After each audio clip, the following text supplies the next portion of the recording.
sa NIA. NIA. Ang PBOX ba, wala ba tayo? Kasi Wala ba tayong alam ko, pag-aaral? may series of dams silang ilalagay. It's not one big dam.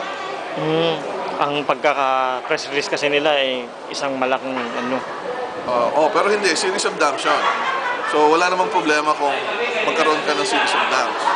Ang guidance naman natin parati pag nagtatayo ng mga dam, una-una, huwag ilagay o i-construct mismo yung structure sa taas ng isang aktibong fault.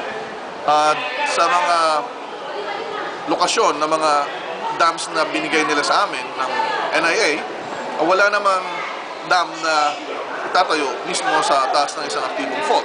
Pangalawa, pag tinatayo ang isang dam, dapat ito ay hindi masira kapag may malakas na paglindol. So dapat disenyo na tamang materyales at tamang paggawa, kailangan gawin upang ang dam ay hindi magkaroon ng pagkasira kung magkaroon man ng malakas na paglindol.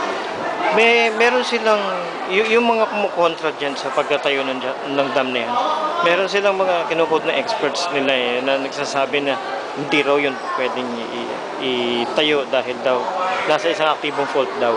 Wala kaming alam na ang mga itatayong dam ay nasa isang aktibong fault. At ang alam namin mga faults na minapa namin, yung West Panay Fault, ay hindi lalagyan ng dam. Hindi aabot dun sa halaw? Wala. Ay malayo. Kilometrahe ang distansya.